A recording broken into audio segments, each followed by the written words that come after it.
it's a Herefordshire Cart Horse History.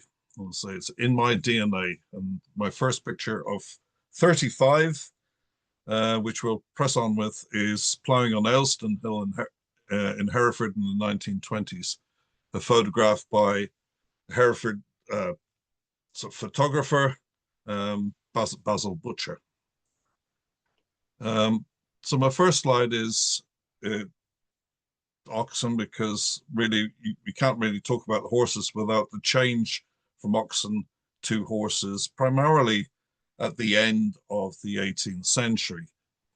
However, oxen continued. I'm sure some of you are well aware of photographs of oxen in East Sussex, where they're paired up wearing yokes into the early 1900s, and in Gloucestershire, oxen as well. And so this photograph I have here is from a glass slide, and it shows 3 oxen that have been working in tandem at length, so one in front of each other, and we're probably on the front of a plough.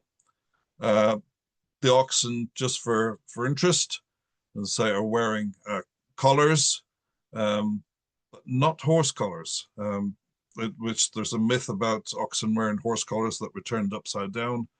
As with horses, the collars were specially made, and they were made to open at the bottom so they could be dropped over the oxen neck. Otherwise, you'd never be able to get round the magnificent horns that you see, particularly on the standing oxen. And also the oxen have hames, because oxen have a different draft point to horses. So really, when we're thinking about the change really from oxen to horses, I've got some quotes here, which I will read because it's some of you may not be able to read these on either if you're on a phone or small sort of laptop. So the first is from John Clark and his general view of the agriculture of the county of Hereford in 1794. The plough in general use is the long, heavy one of the district. It contributes to the ease of the ploughman and burden of the cattle by its great length. I have measured it more than 13 feet in length, and that's a really good long length for a plough, which would be what they term a swing plough, which would have to be balanced, but you need that length to be able to lever it. The second quote I've got here is from 1805, this time from John Duncan, and his general view again of the county of Hereford. The rearing of oxen for the purposes of agriculture prevails universally. Nearly half the ploughing is performed by them, and they take an equal share in the labors of the harvest. But then here comes the change. I used oxen several years, but thinking that they could not be managed without a man and a boy, I adopted horses to save the expense of a second attendant, placing 3 to a plough and engaging 1 person only to turn it and drive. So here we have that change from the need to have a second, a goadsman, a goads boy, to drive the oxen, while the ploughman, his main job was just to hold the plough and steer it. At the bottom, just to have an indication of the sort of plough we're talking about, this is from the neighbouring county of Worcestershire, and it shows a long plough. And again, it's from the general view, and this is 1813. But you have to remember, technology just doesn't change, sort of. So you get 18th century ploughs going well on into the early 1800s. And so this plough here, it says a share on the moldboard of 6 foot in length. And it says as used in Herefordshire with oxen. So it's there's great changes in the technology coming along. And so to the horses. So here's a photograph about 1880 from Nunupton in Herefordshire. And again, if we think back to the oxen, the 3 oxen I showed you, here's three horses in exactly the same format. So you have 3 horses in trace harness. The black horse on the left is the shaft horse, because he's wearing a cart saddle, and then you have 2 horses in trace harness to the front. And again, when we think about the horses, We have, again, John Clark. This is from the General View of Agriculture in Hereford, 1794. And he's saying there was a great room for improving the breed of horses in this county. The Derbyshire kind would suit this district extremely well. Many are annually brought from thence. And by Derbyshire kind, what he's talking about is the black horses as bred by Robert Bakewell at Dishley, sort of in between Leicestershire and Derbyshire. And of course, many went down into the Lincolnshire fens and sort of associated with the development of the Shire horses over there.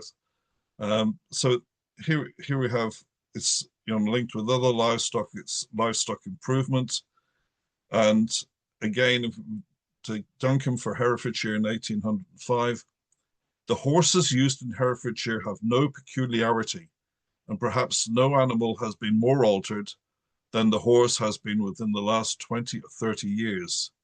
Its height, its bulk, and powers for short and sudden exertion have been considerably increased. So we have a great indication of improvement with that power on the land, if we can put it like that. But here's where we come to say, in my DNA, this is my own family, and at the picture at the top is a little farm called Little Wootton in Wormsley, which is to the west of Hereford. And that is where my great-great-grandfather, William Powell, was, and he was a hallier and a farmer. I'll come back to hallier in a minute. So he lived from 1814 to 1880. And my great-great-grandfather, Thomas Powell, hallier and farmer, he lived from 1766 to 1851, and he was born in Peterchurch in what's known as the Golden Valley. And so on the left is an advertisement for when William decided to sell up at Wormsley Hill in 1849, because Mr. William Powell is leaving the neighborhood. And I'll read this advertisement out to you because it sort of informs the pictures I'm going to show you. So on the premises at Wormsley Hill on Tuesday, January the 30th, 1849, the following horses, cattle, sheep, implements of husbandry, etc., comprising a cart horse 5 years old, entire, by brown stout, very temperate and an excellent worker. One brown cart mare in foal, 5 years old, very powerful. One black cart mare, 7 years old. One brown gelding, aged. The above horses are perfectly sound, active and capital workers. One brown filly, 2 years old, well bred and very promising. One 2 years old heifer and calf, 7 breeding ewes, and 2 yearling rams.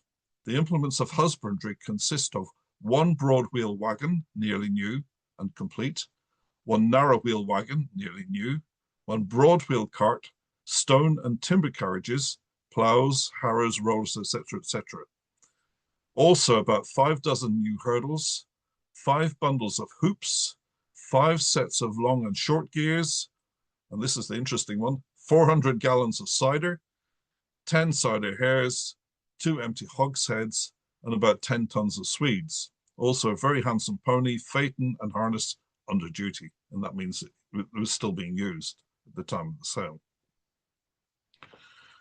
So the term hallier comes in there, and as with many in Herefordshire, there were many sort of small farmers, of which my relatives were that. And hallier means, it's an old-fashioned word for haulier. And so from the advertisement, we know that my relatives were into hauling timber, stone, and all manner of goods.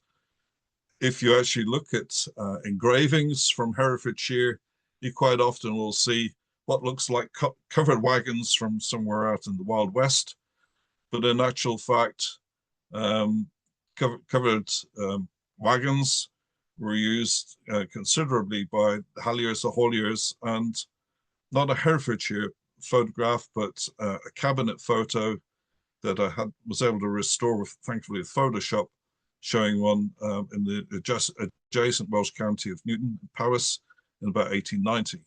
So you can see quite a substantial wagon covered with hoops and two horses, so a shaft horse and a trace horse. And in the case of my relatives, they would have been traveling all over the west of Hereford, and particularly into Hereford itself, carrying all manner of goods, whether it be for the farm, industries, or domestically. So the horses themselves, so go back to quote William Powell, a cart horse 5 years old, entire by brown stout, very temperate and an excellent worker. Entire means it's a stallion.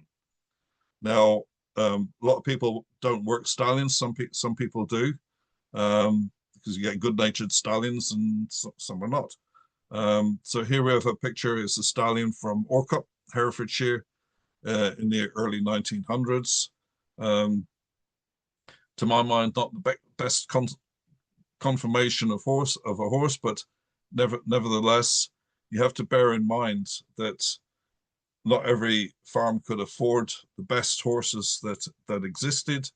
And like today with tractors, you buy the tractor that suits the size and work on the farm that you want to do, and the same as with the horses. So to have breed a horse from a stallion such as this would have suited many a small farmer. And again, William Powell, one brown cart mare in foal, 5 years old, very powerful. One black mare, 7 years old. One brown gelding, aged. The above horses are perfectly sound, active, and capital workers. One brown filly, 2 years old, well bred and very promising. So this photograph here, about 1910, is the Shire mare and her twin foals, Hereford. The mares were, they weren't just there to breed; they had to work as well. And quite often, mares would be at the end of their sort of term before giving birth would still be gently worked.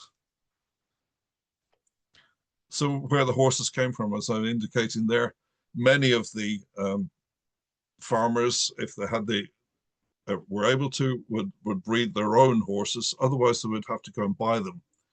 And in Herefordshire, well, two of the major places. One would have been the Hereford Cattle Market, which is sort of now on the car parks and then sort of shops. But another famous one was the Brampton Bryan or Brawn Horse Fair. And here's a picture from 1909, where all manner of horses would be sold. Many of them would be heavier ones for the farms. And I don't know if you can see it, but lined up at the fence, heads towards the houses, are the heavier horses, the farm horses. But there would also have been riding horses and what I would term vanners, light horses for maybe work within sort of Hereford and places like Ross. And again, not in this photograph, I know, but just to the what would be to the left of the image actually is the Brampton Bryan blacksmith shop, and there are actually images of sort of implements outside that as well, which could be bought at the same time. So if we come on to, this is where I'm glad that our colleague David Viner is here, and because David really is, as I say, the wagon and carts person to whom I would take my hat off. And so again, for my family, they had the implements of husbandry consist of one broad wheel wagon, nearly new and complete, one narrow wheel wagon, nearly new, one broad wheel cart, stone and timber carriages, ploughs, harrows, etc. And so in the photograph here, it's Kington Sunday School on an outing in about 1910. And if you can see the photographs, on the left is a broad wheel wagon, and on the right is a narrow wheel wagon. And it fairly well stands out. One's got much wider tires than the other. We'll come on to it in a minute. You may think that this is just one tire, but in fact, the tires on both of these vehicles are actually sectional. They're put together are things called strakes. And I'll talk about that in a moment.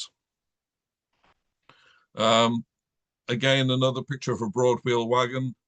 And this is one belonging to someone that gets from Worcestershire, next door. A broad wheel wagon belonging to George E. Smith of Pendock. in Worcestershire. And if we go back to John Duncombe in Agriculture in County Hereford, 1805, he says, wagons intended for frequent use on the turnpike roads have usually wheels of 6 inches in breadth, carry about 3.5 tons in weight, and are drawn by 6 horses abreast. One wagon of this description is usually attached to every considerable farm. Now, as we can see here, we have a broad wheel wagon, but it's been drawn by 3 horses. What we have to remember is in 1805, when he mentioned 6 horses, he's talking about 6 unimproved animals. So they would be in pairs, so three pairs on the front of almost certainly a double shafted wagon.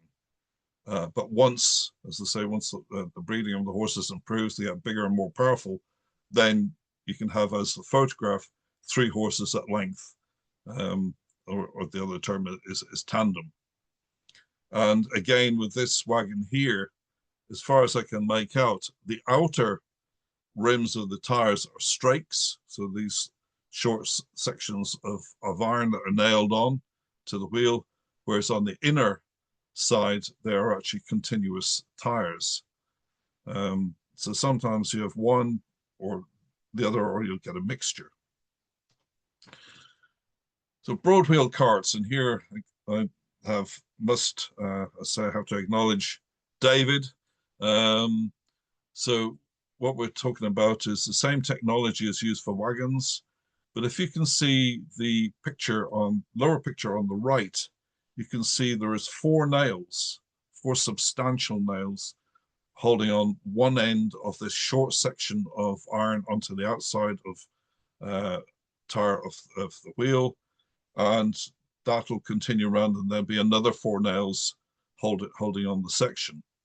And with this particular cart, I don't know whether David can remember or not, but I think this is one that's got strakes on the outside and a continuous tire on the inside. And the photograph also is a postcard, again, pre-First World War, with broad wheel carts hauling turnips at Kinnersley in Herefordshire. Now, I must mention these postcards because some of you may not be aware of them. Hadfields were manufacturers and suppliers of all sorts of different manures, artificial manures from Liverpool. And one of the things that they did was to promote how good their product was. They actually went around all the various different counties of England in particular, taking photographs of spectacular crops on people's farms using their product. But if you look at the different ones, there's ones for corn, there's ones for potatoes. They're actually very good for giving a provenance to such as cart styles, harness styles, and the information about crops were grown. So that's a little bit of an aside there. The narrow wheel wagon, this is a photograph. I'll show the whole photograph in a minute. There was a photographer in the Golden Valley whose name was Richard Jenkins. And he came from sort of a farming background. And in the early 1900s, he went around photographing people and activities within Herefordshire, say in the Golden Valley. And if any of you can actually sort of get hold of his book or a book written about him, it's called Golden Valley Faces, and the photographs of Richard Jenkins, and it's by Hilary Engel, who lives at Bacton in Herefordshire. And Hilary is the one person who still has a horse-powered cider mill. But she got the photograph. So here we have a wagon has been built for Arthur Griffiths of, I can never get this right, Lanverno in Herefordshire. But if you look carefully, you can see that this is a narrow wheel wagon with strakes. So you can see the nails and you can see the joints between the strakes. Now, by this time, for narrow wheels, most wheelwrights were actually putting on continuous tires. So you get one long length of steel that'd be bent to the right circumference, heated, dropped onto the wheel and shrunk into place. Here is, as say, the short lengths and nailed into place. And again, here's the whole photograph. The quality of some of Jenkins' photographs really are superb. And I don't even know if David's seen this one. Again, here we have a narrow wheel cart. This is a sort of cart belonging to Mr. W.H. Reed of Home Lacey. Again, you know, the importance of this is the fact it's a Herefordshire cart. It reflects the style that was used in Herefordshire, so we've got provenance. And the fact that it looks as if to be a relatively new cart is in good order. And of course, we have information there about the style of harness being used at that time. We come into stone carriages. I've never knowingly seen a stone carriage. At the Weald Downland Museum when I was there in the 1990s, we had what we called a stone cart, but it was a cart with broad tires that had been used for hauling gravel in the gravel pit, whereas this is hauling sort of big blocks of, known in Herefordshire, be red sandstone. And again, these are from a wonderful set of illustrations by W.H. Pine done in 1808, the microcosm. I'm sure many of you know it, but it's a wonderful source of material. And if we look at the wagon at the bottom, again, it's got extra wide wheels, and these almost certainly would have been straight. But you imagine the weight of that going along the dirt roads, they'll cut in less than the narrow wheels would. And so on to timber carriages. Again, another thing that my relatives had. And the bottom picture, again, you know, you have a shaft and you'll have trace horses to the front. And in Herefordshire, again, I had another one of my great-great-grandfathers was a woodsman on one of the big estates, and they would have been supplying oak. And, you know, the trunks in these photographs almost certainly are oak. And so you need these carriages who can cope with this. In fact, actually, one of my biggest bugbears is the so-called constable's haywain, which has nothing to do with the haywain. It actually is a timber carriage. So it actually would be one of these vehicles. But the picture I do like on the top left, which comes from a friend of mine, Derek Foxton in Hereford, is actually of an accident. And here we have this enormous oak trunk that has, when going through Leinster, has fallen off the carriage. And you imagine the work it would take to get that back onto the timber carriage. We used to, again, at the Weald Downland in my time, we used to do demonstrations of loading tree trunks onto our timber carriage. And you actually need quite a lot of space to do it, because you have to be able to put struts up against the wheels, and then with using a series of ropes and the horse hauling from the other side, being able to roll it up onto the timber carriage. I dread to think how they managed it. You can see there's a huge tripod there, so they obviously tried to lift it in Herefordshire, in Leinster. I'm putting this in because it's one of my favorite photographs, again, by the late Basil Butcher. It's actually given to me by, my good friend Derek Foxton. Here is to my mind, an idea of 6 horses at length in tandem, and they're hauling what looks like at least 3 oak trunks on the timber carriage, and they're not on level ground. So these horses are having to pull. They're having to pull up the hill. And to my mind, this is the perfect picture, because the 6 horses, they're all pulling evenly, and their trace chains between them all are level, and so it shows how well trained these horses are. They're all equally pulling, and not every horseman can get that sort of, shall we say, standard out of their animals.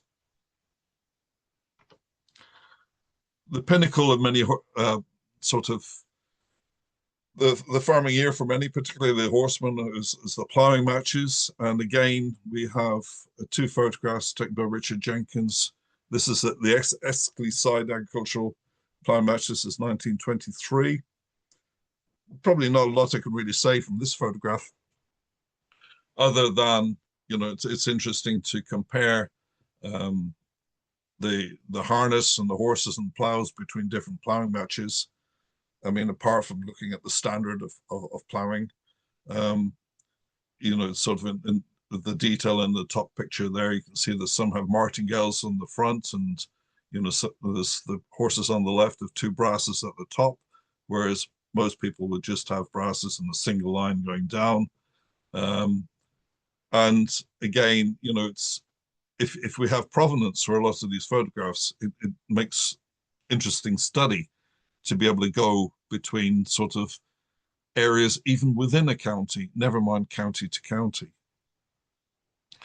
So ploughing matches, I've included this document, so from Fownhope, again, south of Hereford in 1869. And just to give an idea, sort of ploughing is, you know, really starts coming into its own by the very start of the 1800s.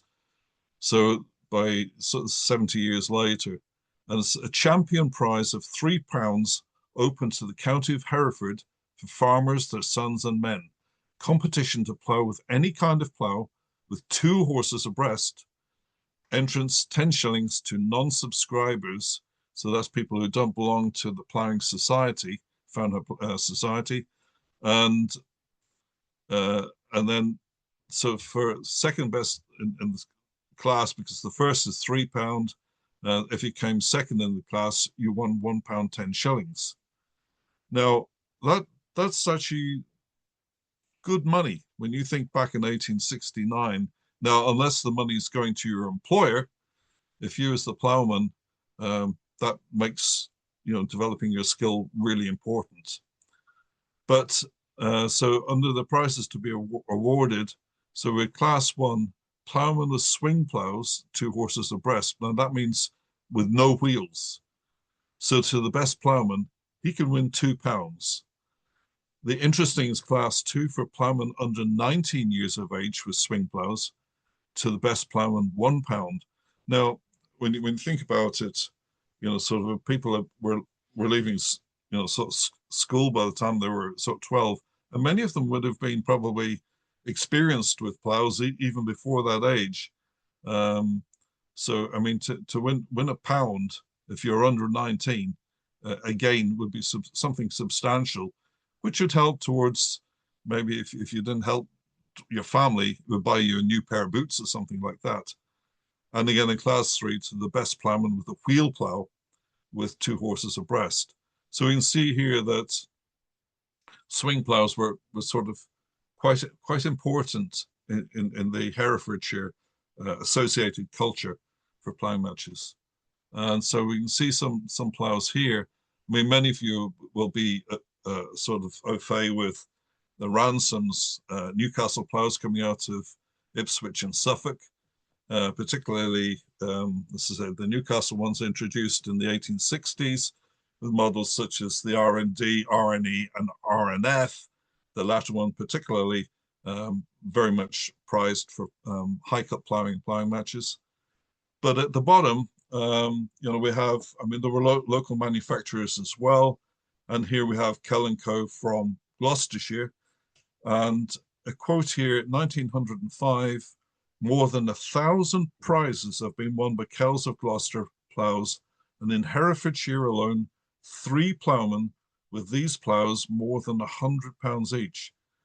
Now, if you're a champion ploughman, again, you think about that over, you know, sort of maybe a small number of years, if you can win £100, that goes a long way to sort of bulking out your wages, to say, buy new boots or clothing for your family or yourself, but also it gives you maybe a little bit of money, possibly even to buy your own match plough or decorations to go on your horses.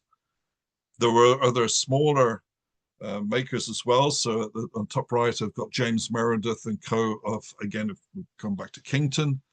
And to give an idea of the costs, a swing plough from them with a skim coulter for 2 horses cost 4 guineas, £4, 4 shillings. And if it had wheels, it was £5. A couple of famous ploughmen. One was Harry Pritchard, again from Escley Side. He was the brother-in-law, actually, of Richard Jenkins, who took the photographs. And in the top left photograph, you can see that he was doing what we term crested work or high cut. And in the lower picture, here he is with his Kell swing plough. A lot of people sort of find it strange. If you're used to wheels, you'd find it very strange using a sort of swing plough without wheels.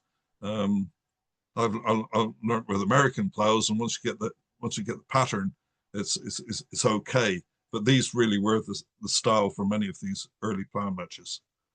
But not for this man, Bob Powell, ploughing champion. Unfortunately, it's not me.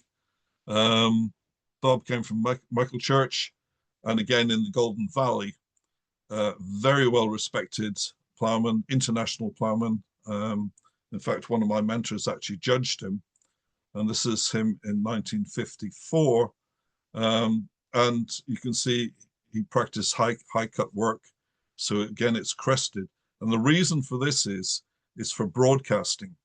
So if you're broadcasting a crop, the seed will fall on the top of the furrow and then roll down into the bottom of the furrow, and you harrow the top off, and that's what.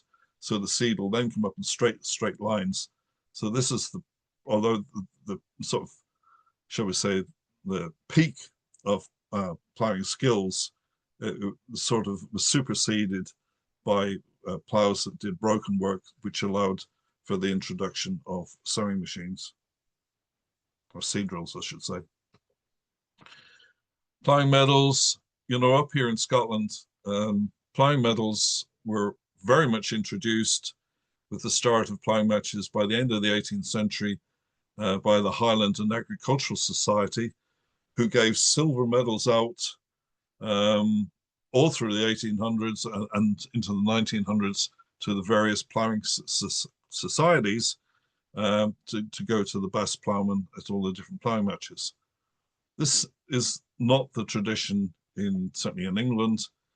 Ploughing medals are actually somewhat rare, and this is the only one I've come across for Herefordshire, and it was one awarded by the Herefordshire County Council in 1912 for a ploughing competition at Pontrylas for under 18. So again, we're into that sort of young people. And I found this quote at the bottom, 1895, the Technical Instruction Committee of the Herefordshire County Council paid grants to agricultural labourers improvement societies, including Pontrylas Society, £10 for prizes in hedging and ploughing. And again, going away from the horses, but we shouldn't forget that, around here, hedge laying was very much a part of many of the ploughing matches, and the two things went side by side in the same events. And so we come on to harness and harness makers, my last few sort of slides. There were a lot of harness makers through the years in Hereford alone. This is Jennings, who were on Ine Street in Hereford. And I know Ine Street well, or when it still existed, because my great-grandmother, no, great-great-grandmother, I should say, had a coffee tavern there from the 1880s through to the start of the First World War. And Jennings was the first place I went to in the 1960s and made my they made my first, what I would term, proper leather belt. So you can see the shop there, you know, hanging all the goods outside, you know, riding saddles to the right, horse collars and hames. Now, I'll just make this one point.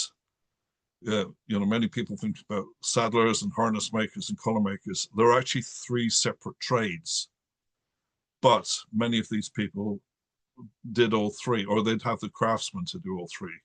Saddlers mostly did brown work, which was saddles, riding bridles, things like that. Harness makers did black work, using the much heavier leather, so making the harness for cart horses, the heavy horses. And collar makers, again, totally separate trade, made collars. But particularly as time went on, it became sort of, whether you were a saddler or a harness maker, you know, many people actually did all three. Another one, I forgive the face of the person looking at you. This is James of Broad Street in Hereford. Again, one of the later harness makers. Not quite like this because, again, I've got James people in my family. Whether I'm related or not, I don't know. But you can see here's the style of, or a style of bridle that was used within Herefordshire. And again, another maker, Llewellyn, makers of Hereford. And again, in this wonderful photograph, courteous my friend Derek, you have everybody stood outside. You've got the saddles, you've got the collars, and all the goods within the window. However, with Llewellyn, they also had a stand in the cattle market in Hereford. And here's a wonderful photograph of all their goods. And when I look at this photograph, I see plough lines, I see trace chains, hames to go on the collar, on the stand at the back. You can see collars, you can see riding saddles, cart bridles, and even on the table, heaped up are sort of bales of binder twine. So again, you know, a very important part of Hereford's community and in any other community supplying the agricultural business.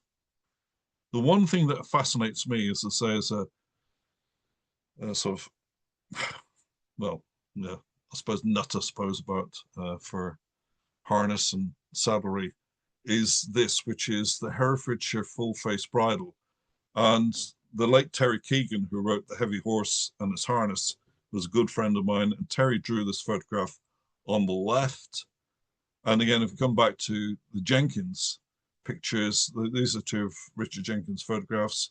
You've got what I term full face bridles on the horses. And you can see, particularly in the photographs, there's no joints in the bridles. It's essentially cut from one piece of leather. And you got a similar bridle like that up here in the north of Scotland, or you did in Mercia and Banffshire. It's a very wasteful means of making a bridle because you're having to cut so one piece out of the center of a good hide, whereas if you do it with straps, it's much more efficient. But this form of bridle, to my mind, goes back into the 1700s, and how far back I do not know. As I say, these photographs were taken sort of 100 years ago. I have never seen one of these bridles. I would love to see one of them in the flesh. And if anybody's listening ever comes across one, please let me know. So we have the blacksmith and the farrier. As I say, most of you all know that the farrier is a specialist in sort of shoeing horses. No shoe, no horse. And of this here, again, it's not Herefordshire, but it's Brecon and Radnor. And some of this information will no doubt be of interest to David. But if we look at the bottom, this is 1916.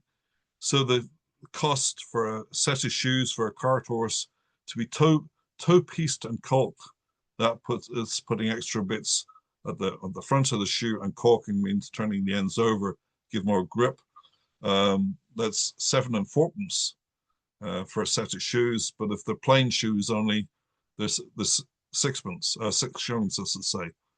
But if we look here, I've also got wheel tiring, and so the metalwork was done by weight, not by length or by item, because although wheels were tended to be sort of like a standard, maybe 4 foot 6 in diameter, the metal changed, and everything, including actually leather, was sold by weight. So if we look sort of new tires over 2 inches in width were 5 pence per pound, and 5 shillings extra. They call it riveting, whereas these days, sort of more often be welded. But what's interesting here is that new strakes, and we're talking about strakes, sectional pieces, and nails complete, were 8 pence per pound. But you could buy the old strakes because they got pulled off, and they were 2 bob, 2 shillings each. And I used to have a strake years ago that I picked up at a farm sale, and a lot of those actually, if they didn't go back onto wagons as a piece of useless information, many of them were actually used as sort of like fenders in the front of the fire, because they were curved and not too long. They sat quite happily on the hearth and could hold back ash from sort of going into your room. There's lots of other information here, but we haven't got time to go into that today. And again, we're talking about ploughing matches, another big part at the agricultural shows. So here we're talking about, this is W.D. Williams from the Forge at Credon Hill.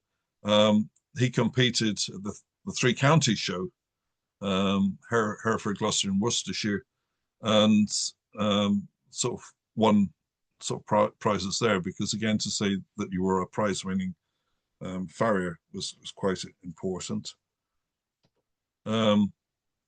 Again, come back to decorations. We've got the horse brasses, which I'm sure many of you got, or some of you got in your collections or are well aware of. 2 nose bands up on the left, one from Peter Church, one from Ross, as again another personal gripe with many horse brass collectors. What they do is they get hold of the bridles, cut these off, and chuck the bridle away. Where in reality, these nosebands are just a piece of metal with a name on them. The real item has to be the bridle, because this is the bridle that shows the work of the craftsman and the style that represents, whether it be a village, a community, a county, or whatever. And so really, it's, to my mind, it's quite sad that it's just often the brasswork that survives. On the bottom left, got a horse brass for Downs and Sons of Leominster. If some of the better harness makers, or bigger ones, if they had more money to afford, they would have horse brasses made that would be added to the bridle, and as another means of, shall we say, advertising. The thing in the middle, I have, and I sort of treasure. It sits behind me in our living room. I don't know whose it was. It's a fairly innocuous little lump of wood, but it's got at the bottom, it's got Herefordshire, and it's a First World War shoulder badge from somebody who's obviously come back from the war. And in it, he has added his tulip pattern swinger or fly turret from the top of one of his horse's bridles. And I like to think that here's a man, maybe no longer working with horses, but he had his passion for his horses, put this together, and it sits, on the mantle of his the mantelpiece of his fire, as he's sitting there in an evening. So, well, sort of second last slide, the First World War really, is the beginning of the end. As many of us know, you get the introduction of tractors, and so couple of little bit of Herefordshire bits here. Fordson Model F, again from our friend Derek, and an advertisement from James Fryer Limited, who had sort of main garage in Hereford and also in Leominster, and they supplied the Fordson tractors. So you can see at the top I've put 1918 buy a Fordson tractor, price £250. And if I read the little advertisement for you, it's a Fordson tractor displaces 3 or 4 horses on the farm and enormously extends the possibility of agricultural production. It is the one indispensable factor in efficient and economical power farming. Power equal to ploughing up an acre an hour on 3-horse land. The simplest tractor to work and maintain. The handiest and most satisfactory of all agricultural power machines. See it working and buy one. Price £250. And so when you look at the numbers for the decline of Herefordshire agricultural horses, in 1891, there were 13,771, 1950, 4,522. And of course, by then, in 1946, we have the introduction of the little grey Fergie, the Ferguson tractor, which really sounded the death knell for horses on the farm. And finally, last picture. Thank you to you all. We had an interesting start, but here's the end. And thank you for your staying and listening.